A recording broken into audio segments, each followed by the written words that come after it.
This lecture, we're going to talk about cerebral palsy, also known as CP. And CP is a group of permanent disorders of posture and movement that occur secondary to damage of the developing fetal or infant brain. Because CP is a group of disorders, there's really a broad spectrum of patient presentations that you can see within this diagnosis, and so you can't make an assumption that all CP patients are going to present the same. Although the damage to the brain itself is non-progressive, there's clinical manifestations that can change as the patient ages, and so it's a non-progressive disorder as far as the extent of brain damage, but it can progress in how it presents. CP is characterized by a decrease of motor function with activity limitations and participation restrictions, all because of a delayed and abnormal motor development with impaired muscle tone and impaired movement patterns. Primary risk factor for CP is going to be preterm birth, closely followed by low birth weight. So being born early or being born low weight are both going to be risk factors for CP and going to be they're the ones most commonly seen.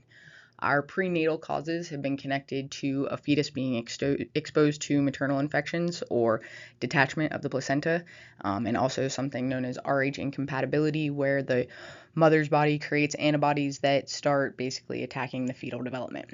Perinatal causes are going to be those causes that happen around birth, and they can include low maternal thyroid hormone levels, intraamniotic infection, and perinatal inflammation. Birth asphyxia is another perinatal cause, and it's most commonly associated with hemiplegic CP in full-term infants. Decreased blood flow to the corticospinal tract during birth can cause spastic diplegic CP. Our postnatal causes are going to include stroke, trauma, infection, or anoxia, all of which are going to result in brain damage, and those have to happen before the child is 2 years old.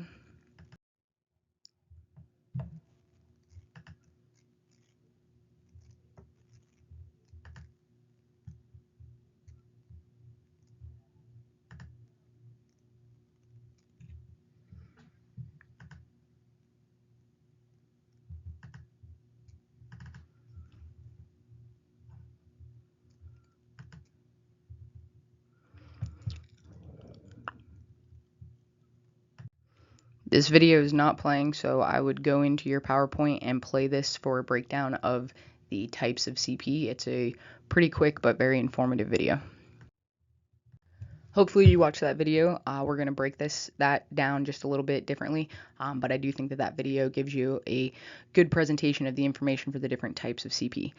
So if we're looking at the different types, we can look at the type of abnormal muscle tone or the distribution of involvement. And so here we're going to talk about the distribution of involvement. We have quadriplegic patients who have involvement of the entire body, with the upper extremities usually more involved than the lower extremities. And these patients have difficulty developing head and trunk control because the trunk is also affected, and they may or may not be able to ambulate depending on the extent of involvement of the lower extremities. Our triplegic patients have asymmetrical bilateral lower extremity involvement and unilateral upper extremity involvement. So if we look at the prefixes on these words, quad, we have 4 limbs involved. Tri, we have 3 limbs involved. So then looking at our diplegics, we have 2 limbs involved. And these are primarily lower extremity involvement, but the trunk is almost always impacted to some degree.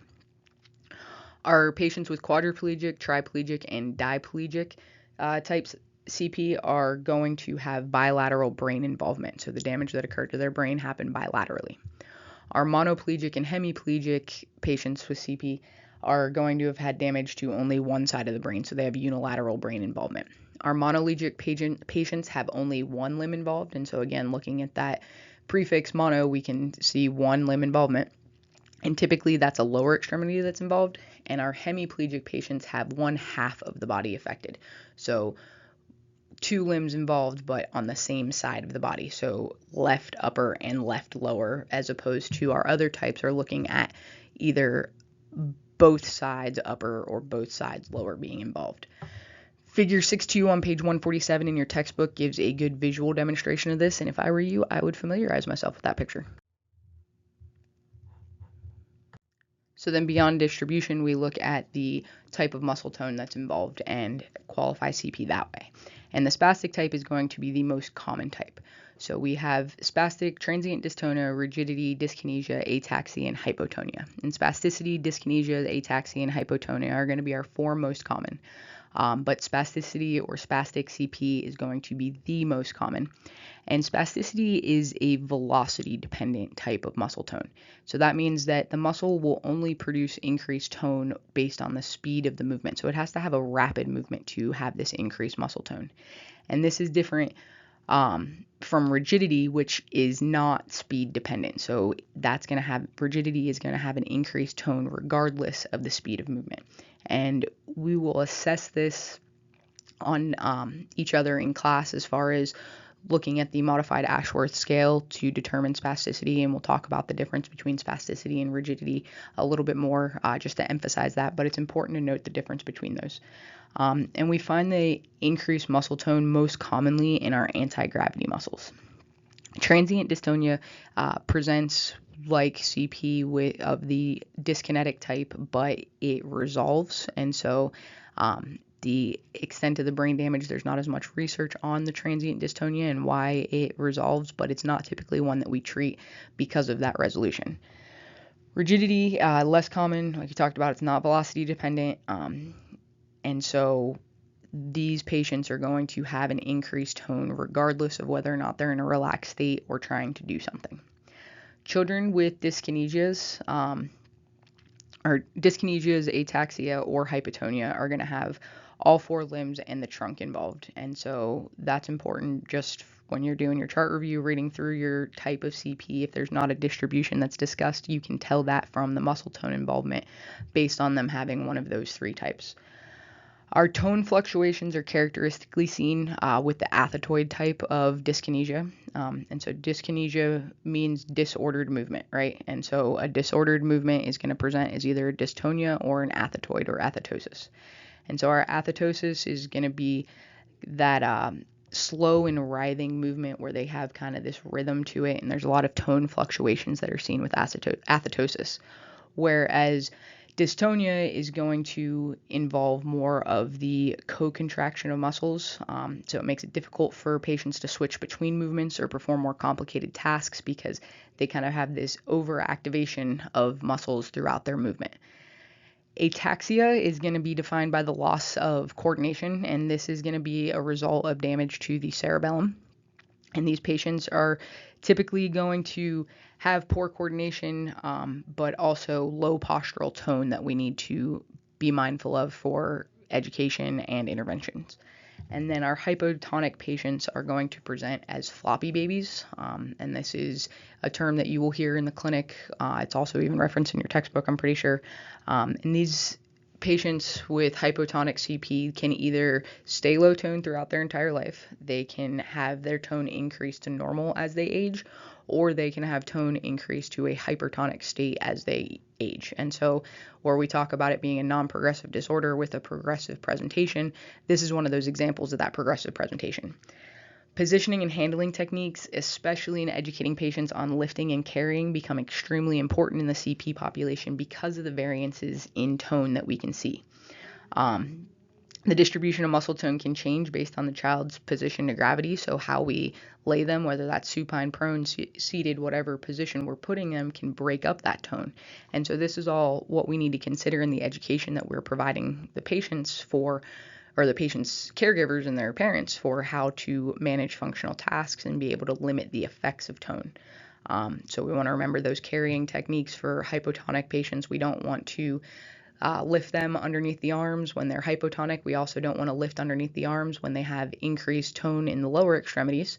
And so those lifting and handling techniques of scooping under the butt and giving support to the back to keep them in that upright position without having to lift under the arms becomes important.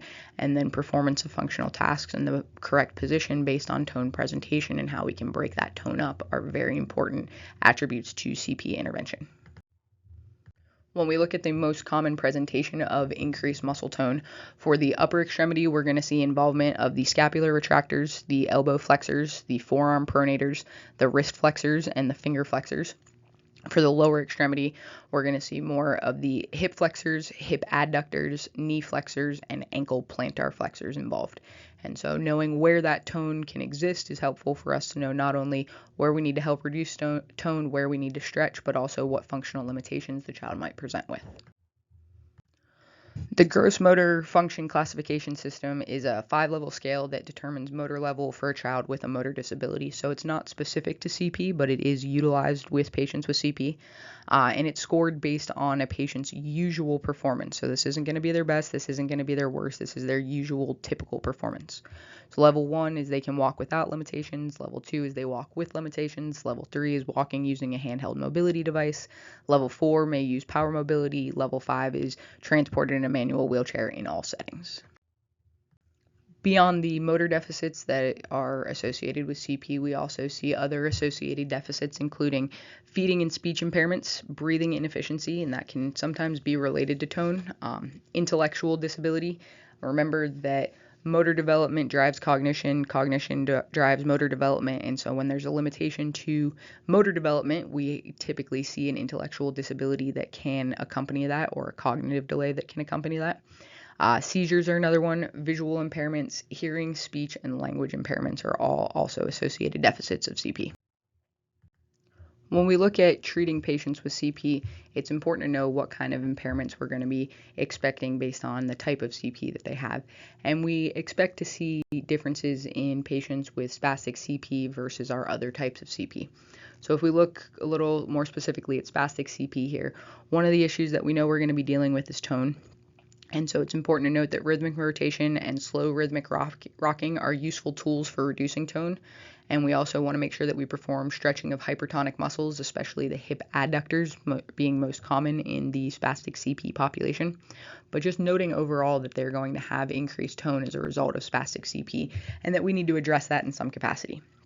We're also looking at head and trunk control. Substitutions and compensatory movements are common for both. For trunk control in a child with predominantly lower extremity problems, the lack of extensibility at the hips may prevent the attainment of an aligned sitting position. So again, looking at that increased muscle tone of the hip flexors or hip adductors can have that forward trunk flex posture, which limits the ability to get that upright position for sitting or standing activities.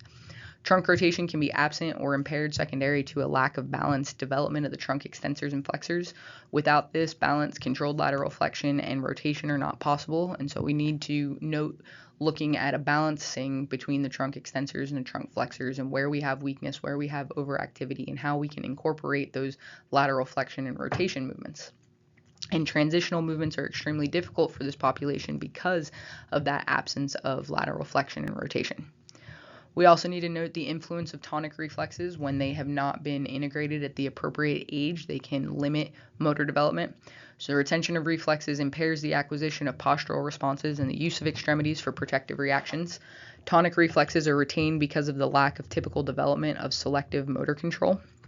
So if we look at some of those most common reflexes that can be associated with not being integrated in CP, our symmetrical tonic neck reflex is when we place a baby in a position typically over the knee, so that way we have access to move the neck in either direction.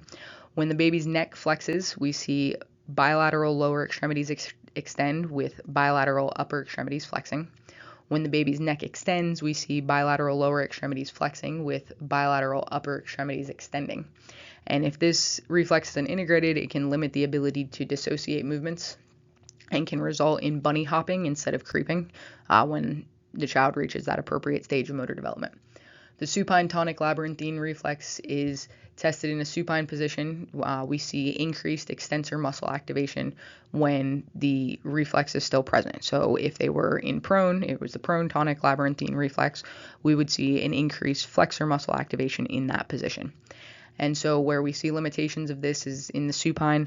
A child isn't able to develop those anti-gravity muscles on the neck flexors because the reflex itself is pulling them into a neck extension position when placed in supine.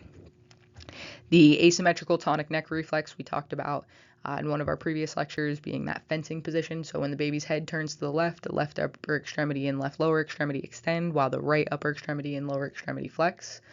Opposite happens when you turn to the right. So turning to the right, right upper and lower extend, while the left upper and lower flex.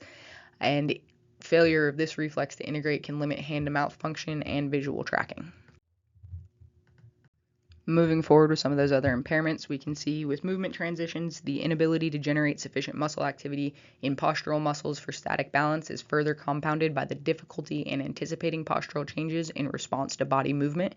So those postural or anticipatory postural responses are typically absent in this population until adequately trained, and so that can make movement transitions even more difficult.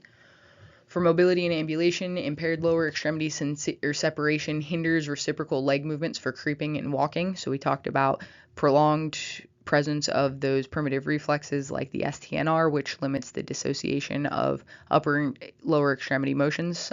So if we can't make one leg move forward while the other stays back, we can't creep, we can't walk, we can't run, we can't do these functional things. We talked about earlier, they may utilize the bunny hop or commando crawl. Increased upper extremity effort may increase lower extremity muscle tone in the extensor muscle groups and may interfere when the child pulls to stand. So trying to use those arms can increase tone in the lower extremities, which can inhibit their ability to pull to stand when they don't have sufficient lower extremity strength to raise to stand. Arm movements are often used to initiate weight shifts in the lower extremities or to substitute for a lack of lower extremity movement due to the absence of trunk rotation. And so since they're not able to initiate that rotation with the trunk, they'll utilize arm movements to initiate that weight shift. And that all stems from a lack of trunk control, and it's things that can be addressed to a certain extent, but we also have to be mindful of teaching adaptive movements and adaptive mobility for this population. Extremity usage, we're at risk of contractures and deformities secondary to muscle and joint stiffness and due to muscle imbalances from poor selective motor control.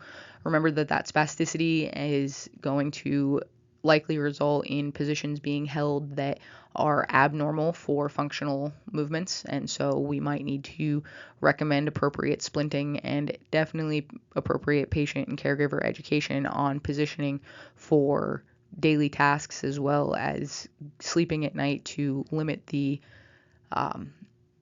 development of contractures. Excessive exertion can increase overall tone and can result in lower extremity extension and possible scissoring. So the important thing to note here is that when we need to require more effort from our patients, we typically get an increase in tone as a result of kind of that motor overflow. And so paying attention to the level of demand that you're giving your patient and what limitations that might be placing on their functional capacity is important. When we look at specific interventions for a child with CP, specifically spastic CP, we can break it down looking through the different positions. So supine, we can initiate weight bearing with the knees bent and the feet on the support surface. So having a patient go into hook lying, we can initiate weight bearing through the lower extremities, which is helpful at reducing tone. In this hook lying position, we can also do that rhythmic rocking, which is important for reducing tone in our spastic CP population. Side lying is best to dampen the effects of most of the tonic reflexes because most of them are provoked in either prone or supine. So if we can go into side lying, we can utilize that position to decrease the impact of those reflexes. We can also do a rhythmic rocking in the side lying position to reduce tone. And the side that the child's lying on is weight bearing and ends up getting elongated through that weight bearing process, which also helps to reduce tone. So side lying position is very effective for abnormal muscle firing. Prone is a position that should be utilized across the developmental lifespan for all patients, no matter the diagnosis. There's so many benefits of prone that we should advocate for its use in every patient population, but specific to spastic CP, it promotes the weight bearing through the upper extremities while providing a stretch to the hip and knee flexors. We know that we have typical abnormal tone in our hip and knee flexors in the CP population, and so this position allows those muscles to get a stretch while we get that weight bearing effect through our upper extremities to reduce tone and promote proper muscle firing. Sitting is the best functional position, and so we want to promote as much in sitting as we can, especially when we're providing our family parent caregiver education in regards to carryover of the performance of tasks at home. We want to encourage eating to be done in a seated position because of how it aids digestion. We want to encourage any tasks that can be done in seated, like bathing, or not bathing, maybe a little bit less, depending on the needs of the child, just because slippery when wet, safety is a concern, but bathing when possible, but dressing, any of those ADL type tasks, we want to encourage them to happen in sitting because it helps build the head and trunk strength that are needed for functional mobility. Weight bearing can be accomplished through the extremities while active head and trunk control is promoted. Writing and equilibrium reactions can be facilitated from a seated position, and again, the performance of ADLs.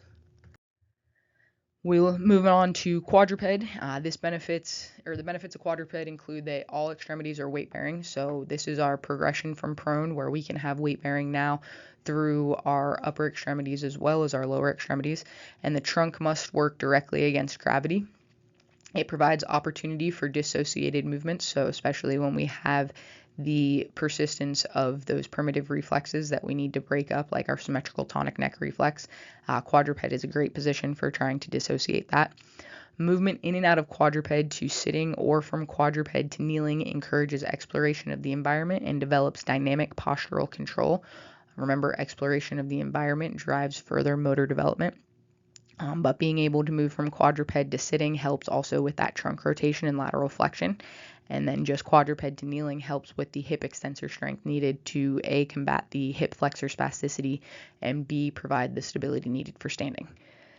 Kneeling allows for dissociated posture with an extended trunk and hips with the flexed knees, which can be really great for helping to break up that lower extremity tone, especially when hip flexor and knee flexors are both engaged.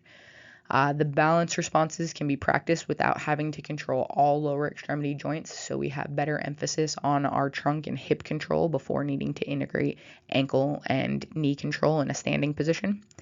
Half kneeling may be difficult if the child has trouble moving one leg separately, so if there's that difficulty with the dissociation of movements, they might not be able to achieve a half kneeling position. It also may not be achievable in a patient with severe adductor tone or adductor tightness, just because of the comfort of the position. And then standing weight bearing produces a long stretch on the heel cords and knee flexors while promoting active head and trunk control. So when we get somebody into a standing position, remember those plantar flexors and those knee flexors tend to be areas of increased spasticity and increased tightness. And so we have a full weight bearing stretch through our plantar flexors when we achieve a standing position. And we're also able to get a weight bearing stretch through our hamstrings in a standing position. It provides appropriate visual input for social interaction with peers, which is primary reason in this population why standing is a goal, and it is an integral part in maintaining hip health. Children with athetosis or ataxic CP typically have less of an issue with high tone and its fluctuations in tone and the coordination. Remember, ataxia, the hallmark characteristic is a lack of coordination, and athetosis are those slow writhing movements, which can be difficult to create a controlled coordinated movement from. And so both of them deal with deficits in coordination. The most severe impairments are related to a lack of postural stability. Remember that ataxic CP affecting the cerebellum has coordination deficits as well as low postural tone typically. The child exhibits large uncompensated movements around the long axis of the body or extremities, and they may use abnormal movements to provide additional stability for functional movements, which may predispose the child to musculoskeletal deformity. So long and short of it is that when kids want to move, they will figure out a way to move. And so whether or not they set themselves up with the best postural alignment, they can have a resulting musculoskeletal deformity based on the compensations that they've figured out. So we don't always want to take away a kid's compensation when it's promoting functional mobility, but we want to adjust their compensation in a way that allows them to decrease the risk of postural malalignment. In treating these patients, we want to focus on stability and weight bearing and the usage of developmental postures. Remember that trunk control and postural control is a big component in both of these types of CP. And so trying to work through the developmental sequence in the prone progression and building stability at each one of these positions is an important intervention.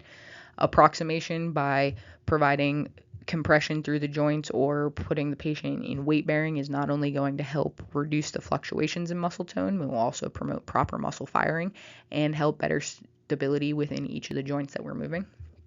We want to focus on movement within small ranges of motion with resistance is tolerated. Remember that these motions, as a result of being uncoordinated, tend to be bigger than they need to be. And so our emphasis of treatment isn't going to be large motions that we know the patient can get through, but rather more small specific motions. And also playing statues, being able to hold positions can help to engage the appropriate postural tone and stability needed. Regardless of the type of CP that we're treating, we're going to progress through this in a few phases, partially because of it being a lifelong diagnosis. Those phases correlate with the ages that the child is during that phase. So the first stage of physical therapy is going to be from birth to 3 years, and the role of the family becomes crucial here.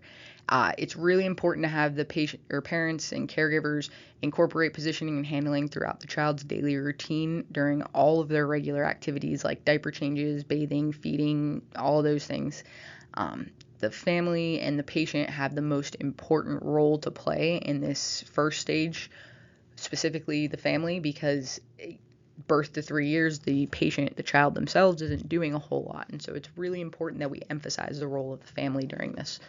The role of the PTA is to be the educator. We want to create a support system that educates the family on how to manage the developmental delays. We want to educate them on what motor milestones we are tracking towards to keep them as on track as possible. And we want to manage expectations, and we want to educate on accommodations.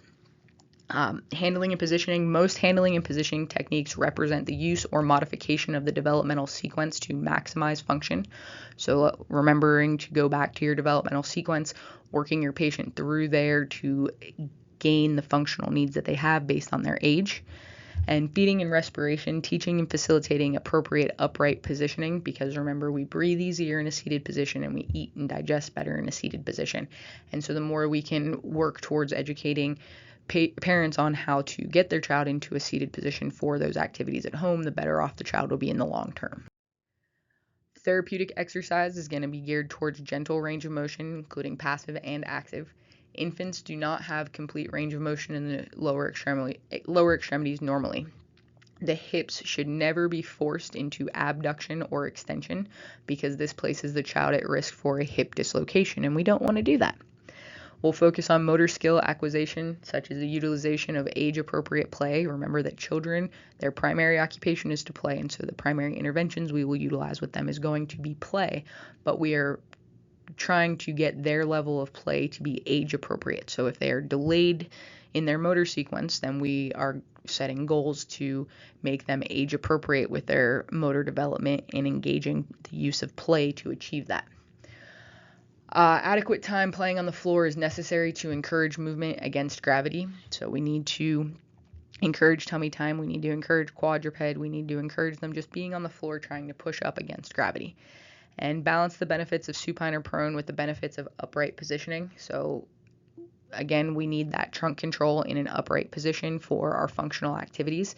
And so we need a balance of both floor time and upright tasks.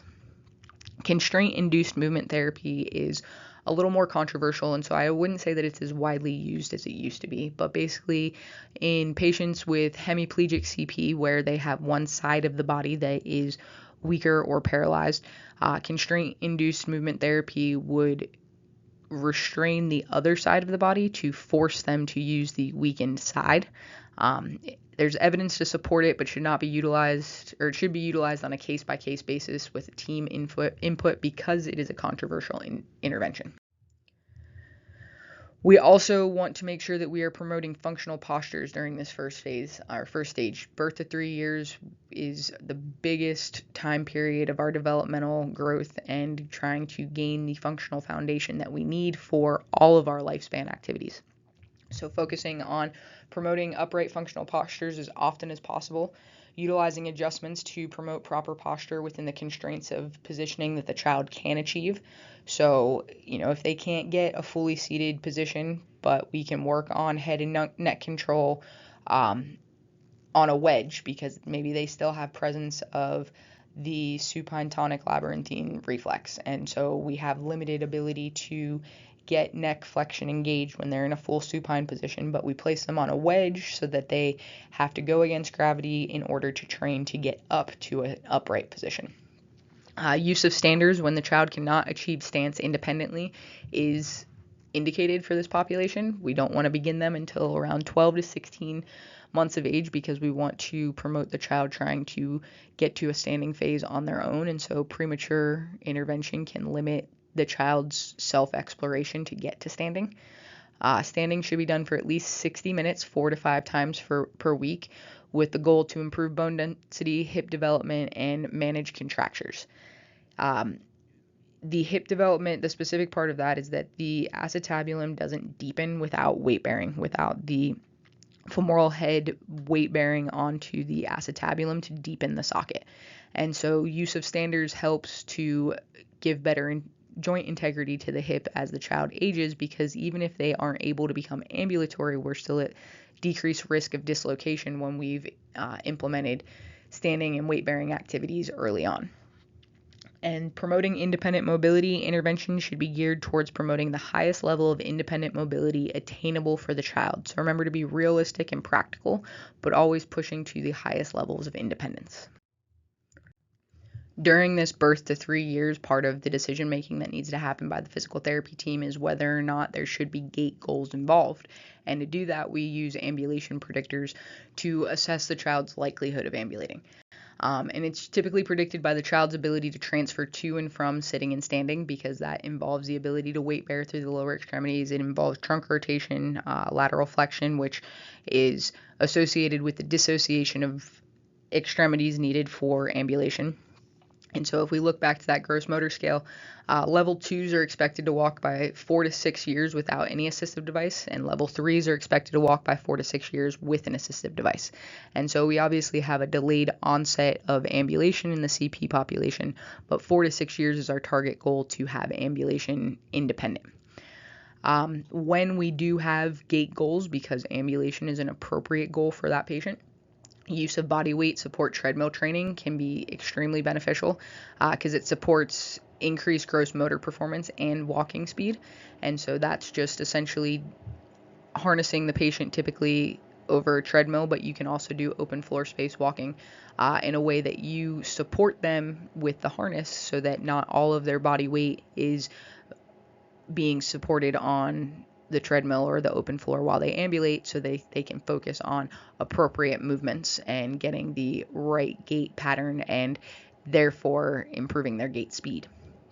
And power mobility, when gait isn't an option for our goals, should be considered as a viable option even for a young child to promote environmental exploration, because even if it's not as a matter of them walking there, cruising there, crawling there, whatever the case may be, they still need to be able to explore their environment to promote that cognitive development. Working into the second stage, this is where we look at the preschool period, and we want to really promote independent mobility.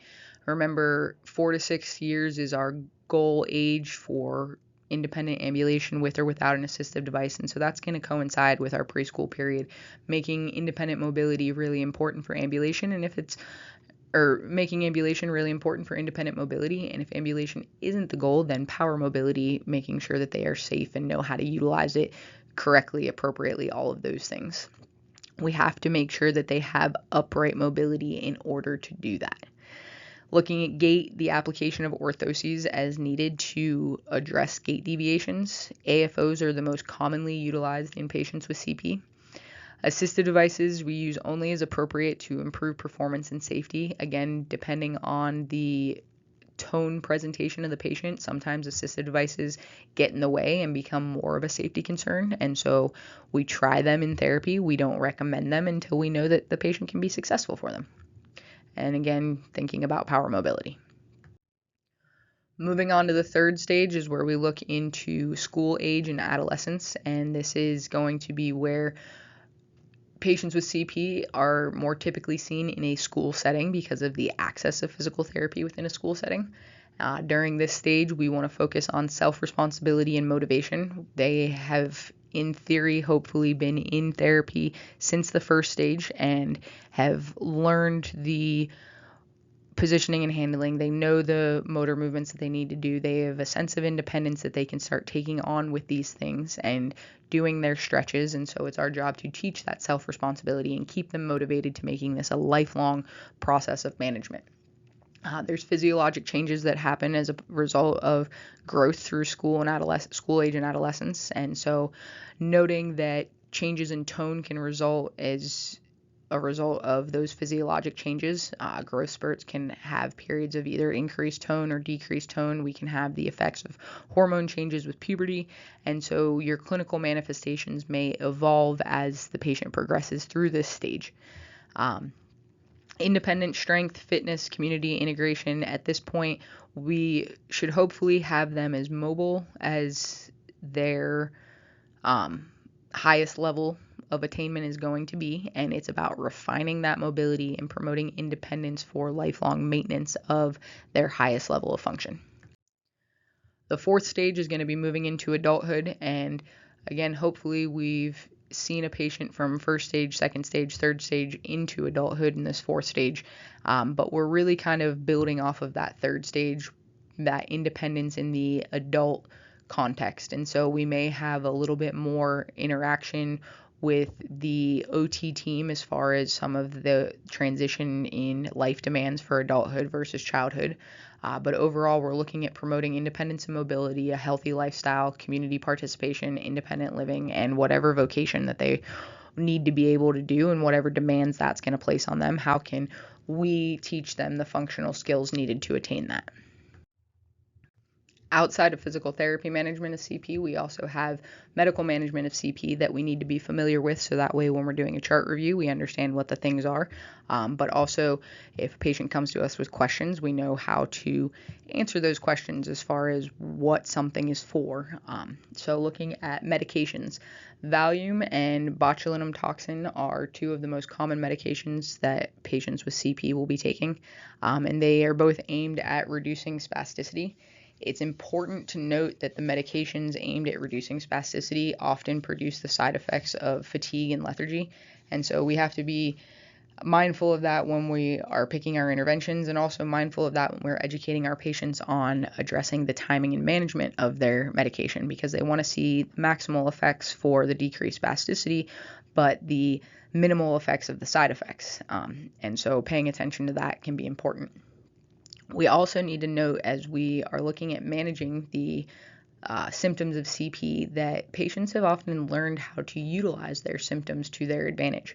So getting rid of something like spasticity can adversely affect a child's adapted functional mobility. Children with increased spasticity will often learn how to use that spasticity to their advantage to be able to do things like a stand pivot transfer or a floor to chair transfer. And so when we take that away, now they've lost the inherent muscle tone that they had, and they have to relearn these things. And that's not necessarily a bad thing, as long as it's a long-term management of the spasticity that's going to be able to let them relearn how to do things appropriately. But overall, we can see a regression in their independence with these things. Looking at surgical interventions, we have tendon lengthening, which is often seen in the plantar flexors because of the increased spasticity noted there, can have significant heel cord shortening, and especially if the goal is to get a patient to be ambulatory, we don't want them walking on their toes, and so tendon lengthening can be done to increase the length of the tendon and allow restoration of normal joint range of motion. This can also be seen in the hip flexors, but I think the plantar flexors are more common. An SEML is a single event multi-level, which that would be going in and basically cutting at levels of the spinal cord to remove motor function. And so this would reduce tone, but it also reduces function, and it basically paralyzes the patient. Neurosurgery, a little bit more artful, would be a selective dorsal rhizotomy. And SDR is a surgical management option that goes in and cuts out selective sensory roots of the spinal cord at specific levels to decrease synaptic afferent activity. And so the decreased sensory input allows them to maintain the motor function without some of the triggers that were increasing the spasticity. And then a baclofen pump is another antispasticity medication that is implanted in the patient's abdomen that regularly pumps out this antispasticity medication to help decrease the symptoms of their tone. So that is CP in a nutshell. We will apply what you have learned to a couple patient cases in class, and I hope you enjoyed it.